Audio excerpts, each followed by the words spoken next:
And hello, everybody. Welcome to Merely Surviving to Successful Thriving. We have a wonderful guest with us today. Her name is Anne Kochut.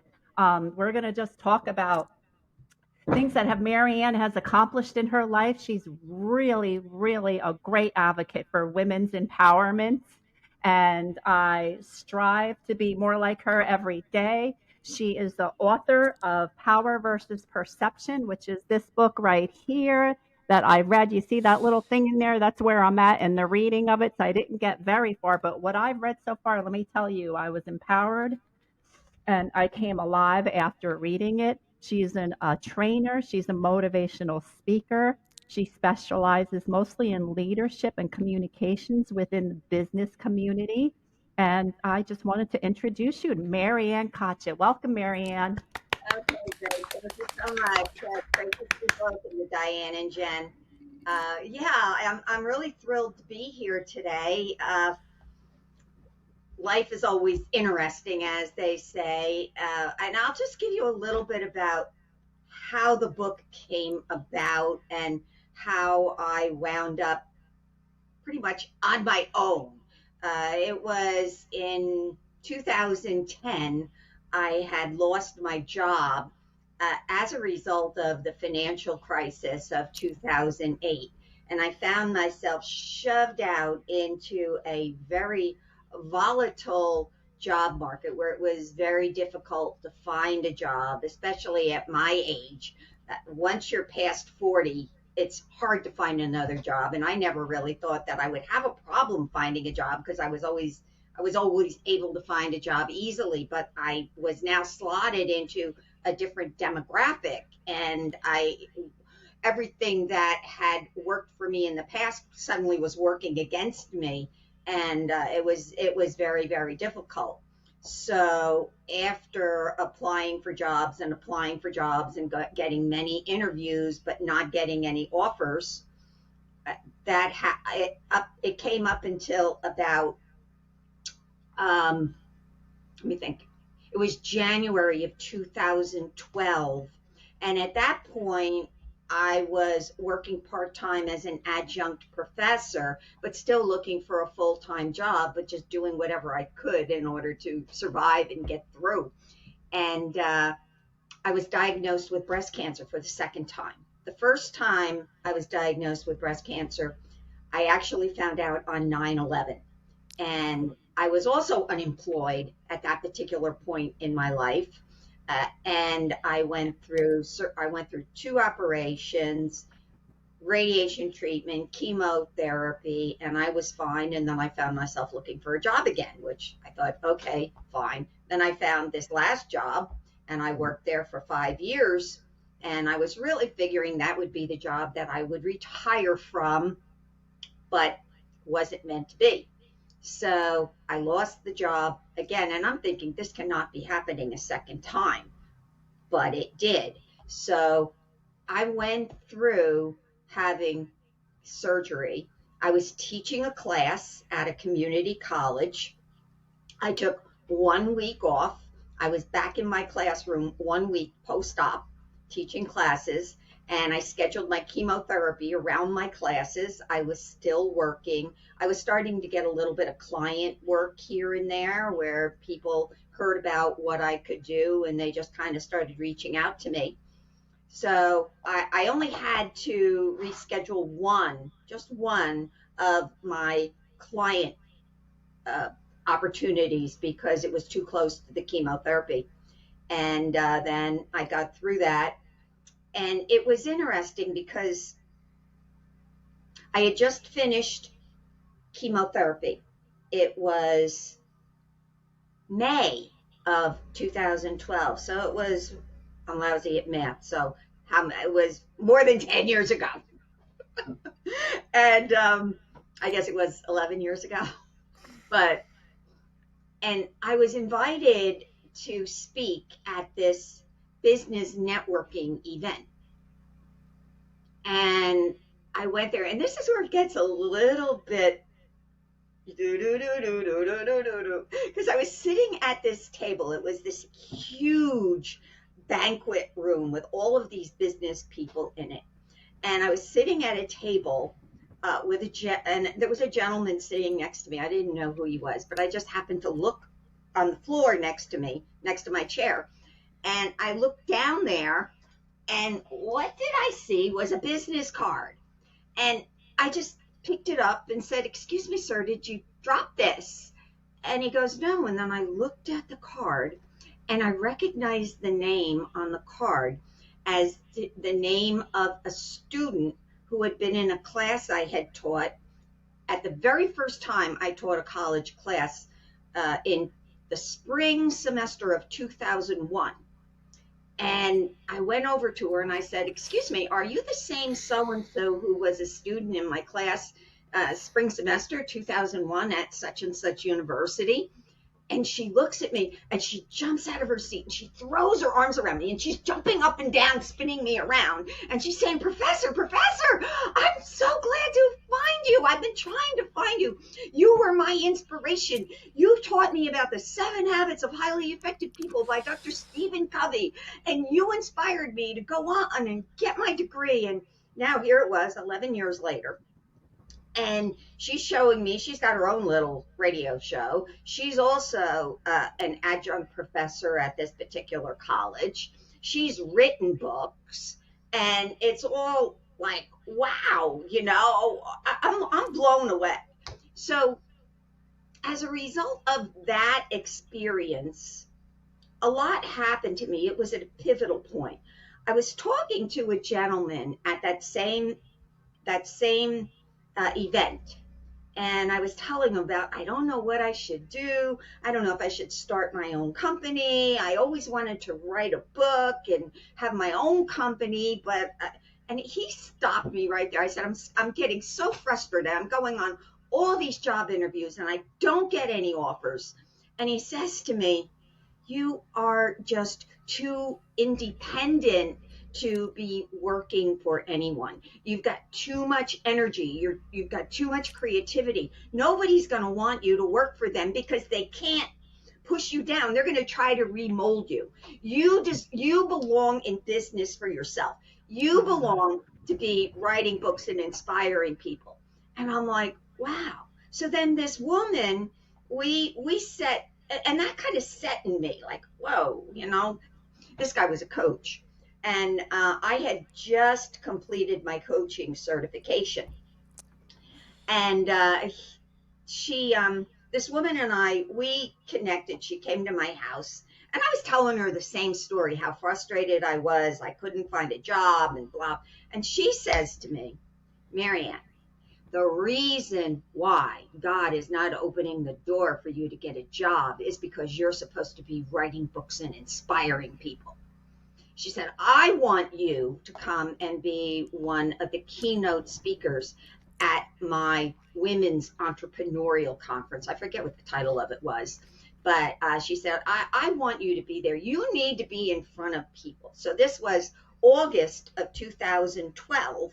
I was invited to be at this huge conference, and there were all these women entrepreneurs there, and they had all these tables, and there were a lot of motivational speakers and authors and business people. And all I had, and this is what I said to her, I said, "Well, I have this little model that I developed," and I showed it to her. I just have a little PowerPoint presentation. It's called the 10 Characteristics of Self-Empowerment. I can take that and target it towards just the characteristics that women go through, and then that could be the topic. She's like, "That's great. That's what I want." So I was at this conference and I was in the front of the room presenting. Now you got to get the picture. I had just completed chemotherapy. I had said to her on the phone, I said, "Well, the main decision I have to make for the conference is to decide what wig to wear, because I had no hair. My hair was just starting to grow back and I was very self-conscious."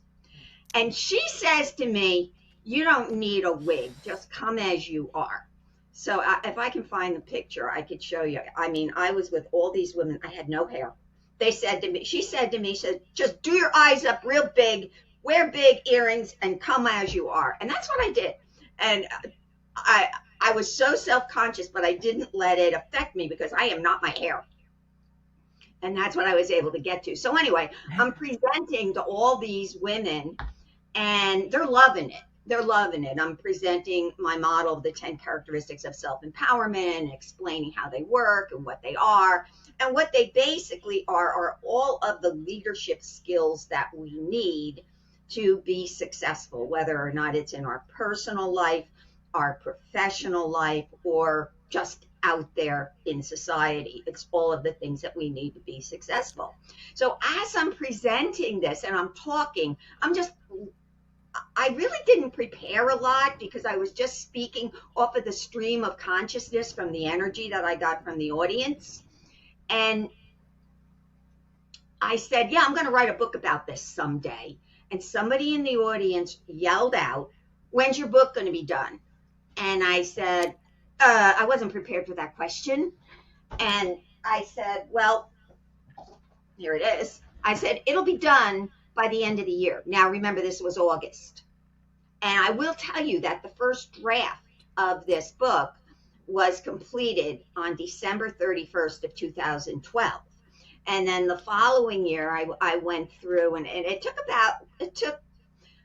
took quite a few months to go through all the editing and all of the stuff that you got to do to make it look like a good product. But the next year, when I was invited back to that same conference, I had the first publisher's cut of the book to share with. I didn't even have copies to sell. So what I've gone on to do over this last decade, I guess you could see, is really mold a curriculum around these characteristics of self-empowerment. So I have different courses on things like, for example, having a sense of being proactive.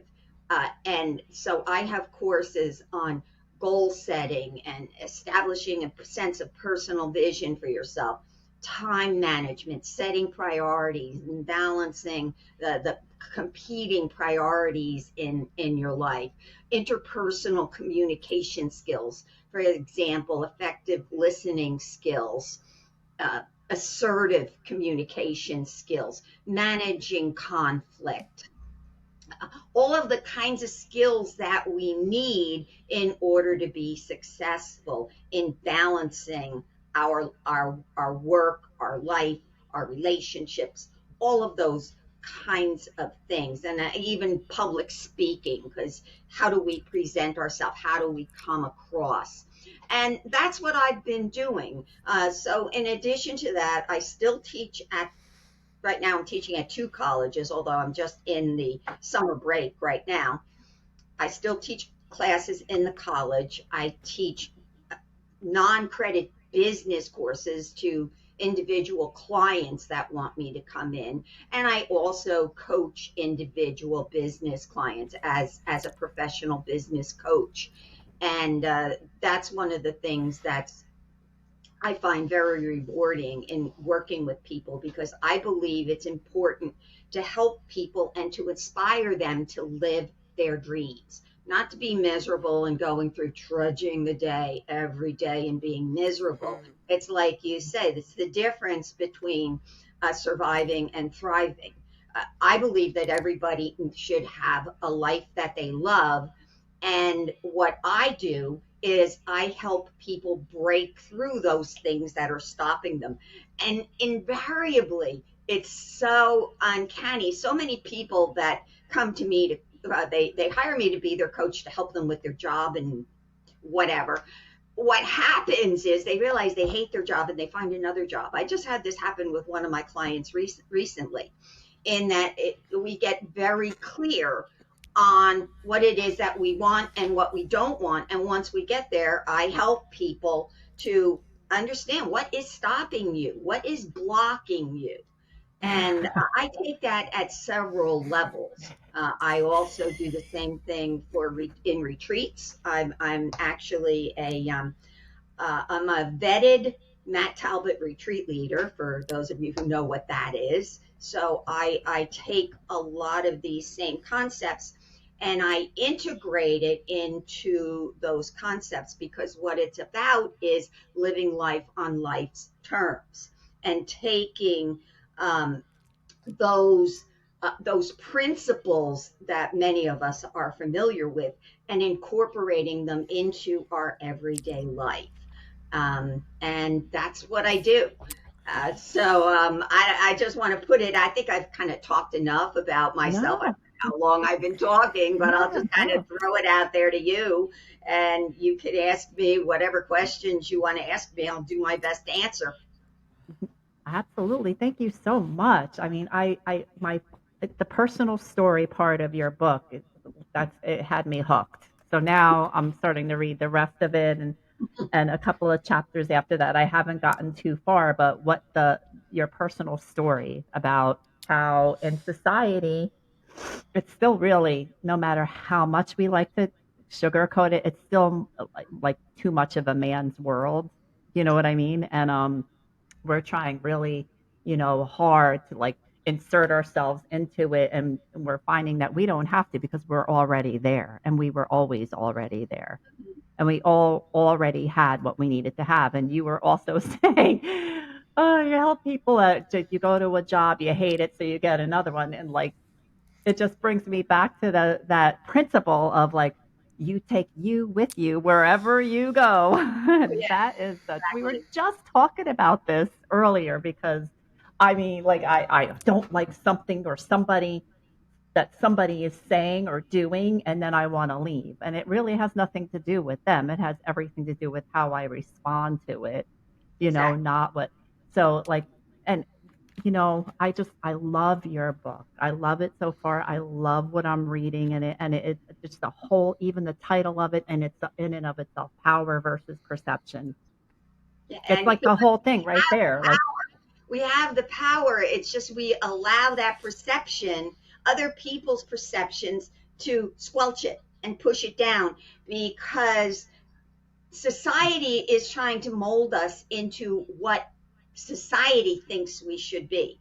And another thing that I do is I talk about individual different personality styles, and how one style, we're all different, and how in one style, one person, if their style is different from yours, they're going to project their way onto you. And then you might perceive that as being, well, my way's the wrong way, their way's the right way. And I just look at it from the perspective of me, because I tend to be the type of person, it's part of my personality, where I'm always perceiving my environment around me. I'm always looking for something else or a new way to do something.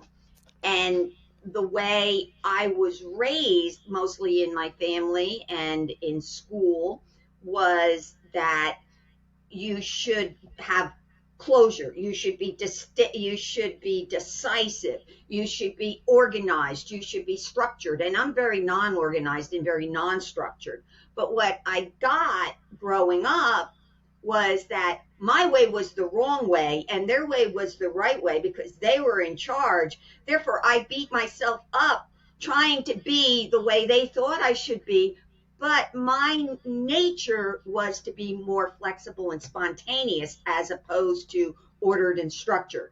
So I had to learn as an adult, and that's another one of the workshops that I do when we talk about different personality styles, is that recognize who you are, what your preference is, and then how do you best interact with others. Because the reaction is, I want you to change the way you're being, and what I really have to do is accept the way I am. And mm, the main thing is to have that sense of self and understanding yourself, so that you can better manage yourself out there in the world. So that when someone is driving you, I'll say gazonaplots. I love that word, gazonaplots. Who's the one with the problem? It's not them, it's me. And if I react to them, then I'm just giving them more fuel to send me Gazana plots. And I don't want to go to Gazana plots. So therefore, if I don't react, then we have to learn. And it's about, excuse me,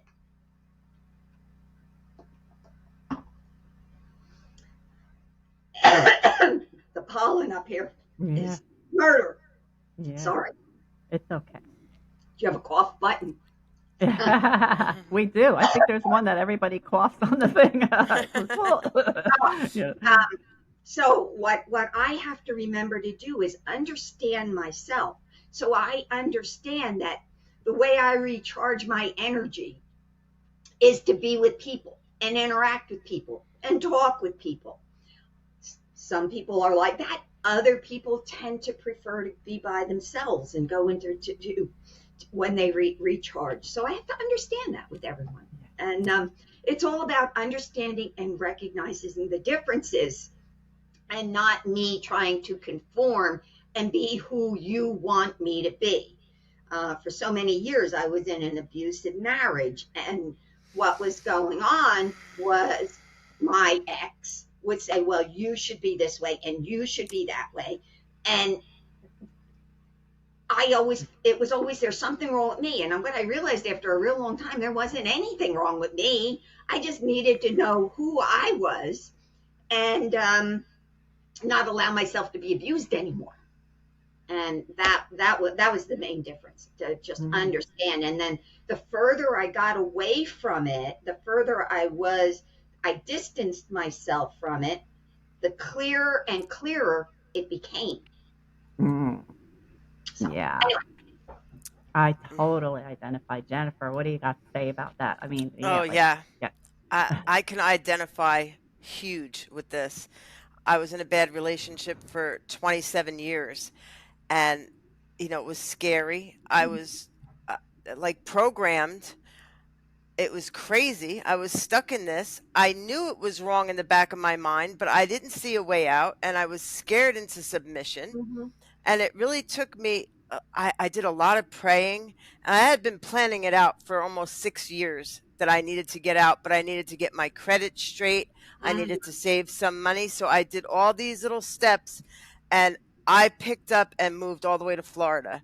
Wow. Naturally, I took myself with me. Now I've been here for 6 months, but I have peace and clarity. Mm-hmm. Like, I see things now that had happened to me such a long time ago that I didn't even realize, as abuse and narcissism and me being trained a certain way. And it's just, I feel so blessed that I have this opportunity. I've been taking the 6 months to heal, Right. to get to know myself, to get to know what I want to do. And, I have some good ideas of what I'm planning to do. And nobody's going to tell me that I can't do something or I'm not good enough to do something. I'm I am good enough to do something. I did, like, this was huge. Just me getting here, to get out from underneath that was huge. And to be a good example to my daughter. She just said to me last night, "Mommy, at the end of the day, I'm just so happy that you got me out of that house and we never have to live with Daddy again." Mm. That's Mm. like, Mm. you know, Mm. but she does still say, "Why didn't we do it sooner?" Um, but 27 must be the magic number, because that's how many years I was married too. And I was always I always said the only regret I ever had was not doing it sooner. Exactly. And Yeah. I don't waste a minute of my life here now, I feel like I have a redo on my whole entire life, especially because I picked up and moved somewhere, not even just getting away from him, but all the other bad behaviors. Because I think when you're living like that and you have bad self-esteem, you're a target for other bad behaviors and you have no boundaries. So I didn't have good boundaries with all the other people in my life. So I said, I could be careful now, who I'm going to let in, what kind of behaviors I'm going to accept. This is like a whole reboot to a whole new life. And I am so incredibly excited about it. And I did just want to ask you, like, for anybody who's out there listening, how would we like get to find out how to get to one of your classes? Or Well, you can send me an email at Maryanne, MaryAnne, at For success. Okay. championsforsuccess.com. That's an email. And my number is 908-625-8963. And my Okay. website is www.championsforsuccess.com. Yeah. It's at Good. the bottom of your email too, right? I Yes. think so. Yes. Yeah. So All that's right. awesome. That's just Yeah. awesome. I can't wait to read the rest of the book. What I read so far just completely um lightened me up and lifted me up, and I'm sure it's lifted many, many other women up. Oh, thank And also what I was thinking when everybody was talking was that okay, this, I almost forgot. You don't know what you've been with and what has happened to you. you until you separate yourself from it. Exactly. Like, it's unbelievable. When you're in it, you can't see it. When you're in Right. it, you're in, like, you're denying the existence of pain and Mhm. suffering. When you're in it, you're not, you know, but when you separate from it, you ever so slightly, maybe not a physical separation, but there's like a separation, you know, I can see very clearly now what was going down, Mhm. you know, Yep. Well, what happened? and Oh, go ahead. yes, and that's just really all. That's really it. Like I could not see it had I not. It's almost like we have to shut down, you know, and be like, and then all of a sudden ideas start coming, Right. inspirations start Yeah. coming. Somebody like you talking about this, Yep. somebody like Jennifer saying, I know now that I did the right thing. But Yeah. back at when she And was what going happened with through it, me? Yeah. What happened with me was I had just turned 20 years old. I lived in a very abusive family of origin. My father was a violent alcoholic, and I was 20. I went from being there to being married to being a mother. I didn't know there was any other way. And when I used to tell people at the end, well, what was going on, people would say, well, why didn't you leave? You could have left. And it hit me, if you don't know that you can leave, if you don't know that you have choices, you don't have any choices if you don't know. And that was the big thing. People would blame me. They would like, Mm-hmm. well, why did you stay so long? And they couldn't understand that I didn't know that I could do anything different. I didn't know. I was so controlled in everything. And I realized later that my husband was also a narcissist, and he used to what he used to do was, for gaslighting, just to make me crazy, would be he would take something and hide it, and I'd go to look for it, and it wouldn't be there, and I'd be going crazy trying to find it, looking all over the place, and then he would put it back so that I'd go there and I'd think I was going crazy because I'm like, it wasn't here, and he'd look at me like, you're nuts. You're nuts. I mean, I rationalized that he was good to me because he didn't beat me, but Mm, it didn't take into account what was going on mentally. And I had no idea who I was. I had no idea how to effectively communicate with anyone or share with anyone. I had no clue. What really was very powerful, though, is in 2012, he actually died from lung cancer. And when he was dying, I was actually at his bedside praying for the repose of his soul. And I'll never forget the one day, several years before that. I guess it was 19, 1999. So we had been divorced for about 12 years, and he had a heart attack. And I went to visit him in the hospital because I was the concern. My children, they had a good relationship with their father, and I thought they deserved that. He was. It's really weird. He was a good father, but he was a lousy husband. He was very good to our kids, and he wasn't abusive towards them, just me. And Wow. He had a heart attack, and I visited him in the hospital. And I was sitting on the side of his bed, and I just said to him, I want you to know that I forgive you. And when I said that, I'm getting chills talking about it, but when I said that, it was as if a lightning bolt went through my entire body from the tip of my head to the tips of my fingers and toes, my whole body. It was like an electric jolt.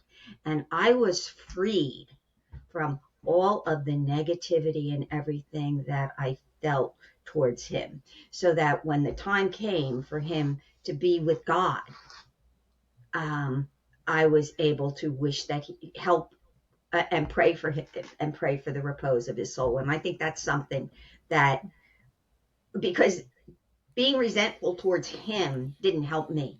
Right. And that forgiveness was very, very healing for me.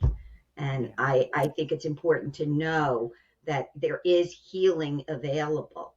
And Mhm. anyway, I just wanted to put that Thank out there. you. Oh my goodness, thank There you is hope. so much. Yes. Yeah. You're definitely a beacon of light and hope for us. Thank Thank you. you This has very, been a very, very pleasure. much. It's really, really great. I'm glad that I learned of this, and it's great that you're doing it.